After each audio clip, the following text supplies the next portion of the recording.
Avilio.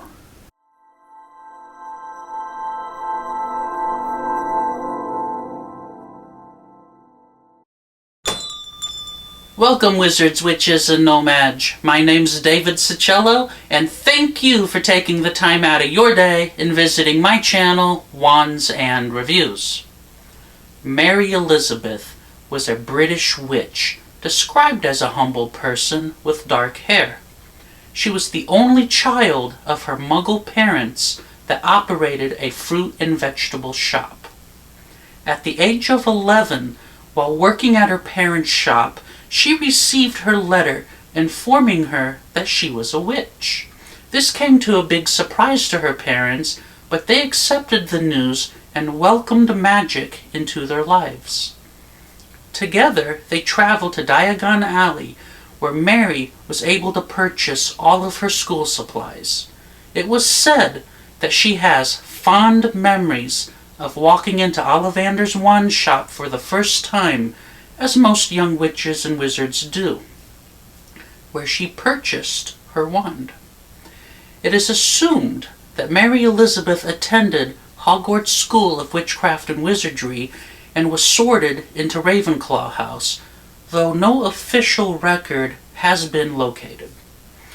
Years later, while working at her parents' shop, a young man entered. This young man worked at the Ministry of Magic and fell in love with Mary the first time he laid eyes on her.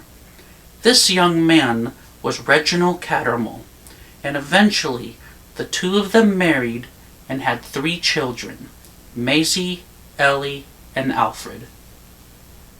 During Voldemort's second rise to power and his infiltration of the Ministry of Magic, the Muggle-Born Registration Commission was forcing all Muggle-Borns to undergo interrogation. They said that magic could only be inherited, and thus any Muggle-Borns must have obtained magic through thievery. In the Deathly Hallows movie, Mary's husband, Reginald, was stunned by Hermione Granger, Ron Weasley, and Harry Potter, along with ministry workers Mafalda Hopkirk and Albert Runcorn. The trio was using Polyjuice Potion to transform into the 3 that they just stunned so they could infiltrate the ministry. Ron Weasley, disguised as Reginald, ran into Yaxley, who told him that his wife Mary was downstairs being interrogated. Not knowing what to do, Harry Potter, disguised as Albert Runcorn, took Ron downstairs. Upon entering the courtroom, they saw Reg's wife Mary being interrogated by Dolores Umbridge. Mary, having Muggle parents, was accused of stealing her wand from another witch or wizard. She denied it and told Dolores Umbridge that the wand chose her, that she got it at Ollivander's wand shop when she was just 11 years old. Dolores called her a liar. Harry Potter felt the presence of the Slytherin locket that they came looking for, and he saw it around Umbridge's neck. He stunned her, and Hermione Granger, who was disguised as Mafalda Hopkirk, took the Slytherin locket from around Umbridge's neck, as Ron grabbed Mary Elizabeth Cattermole, and together they made their way out of the courtroom. Once out of the courtrooms and upstairs, Mary asked what was going on. Ron told her that they were in trouble, that she needed to go home and get the kids because they must flee the country. She reached over who she thought was her husband and gave him a kiss. Just then, the Polyjuice Potion began wearing off. Mary's eyes grew large as Ron Weasley was standing in front of her. Just then, the real Reginald Cattermole, standing in his underwear, was asking what was going on. Mary was confused as the trio ran off and her husband embraced her. Now, it is unknown what happened to Mary Elizabeth Cattermole, her husband Reginald, and their 3 kids. I would like to think they took Ron's advice and fled the country, or they could have all been captured. Either way, when Mary was rescued from the courtrooms by the trio, her wand was left behind. Today, I would like to share with you my non-official recreation of Mary Elizabeth Cattermole's wand as seen in the Deathly Hallows.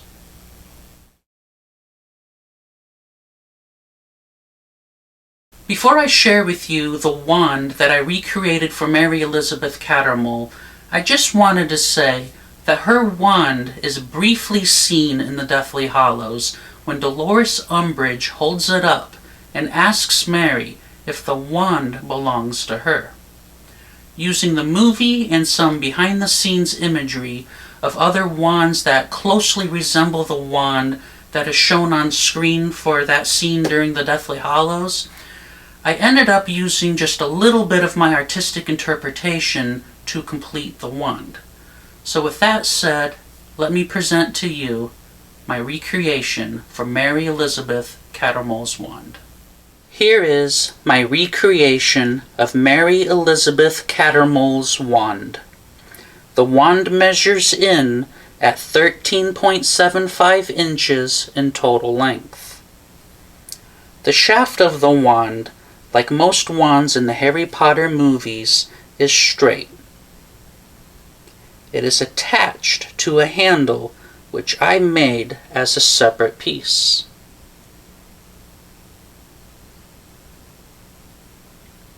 I had to use a little artistic interpretation on the wand's handle since the references that I was using were all just a little bit different.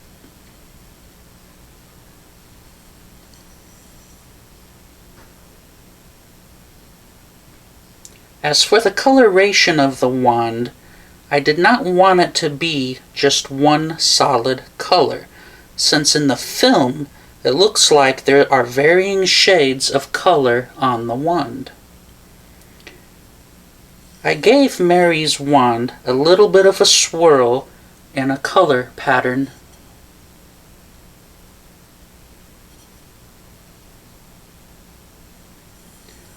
The wand is easy to hold, and I believe Mary would have been able to cast her spells with ease. What her skill level with the wand is unknown. I feel that having Muggle parents and working at their shop when away from Hogwarts, or even after she graduated, Mary would have kept her wand close and hidden on her at all times. Now, I know my recreation of Mary Elizabeth Cattermole's wand is not 100% screen accurate, but I'm happy with the way it turned out.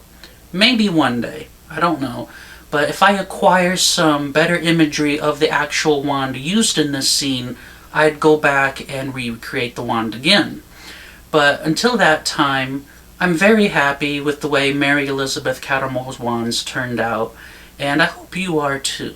Let me know what your thoughts are in the comments below. I hope you enjoyed this recreation of Mary Elizabeth Cattermole's wand today. If so, please click on that thumbs up button, and if you haven't already, please subscribe to my channel. I do appreciate it. And if you would, please share this video with your family and your friends. Thank you, and have a pleasant day.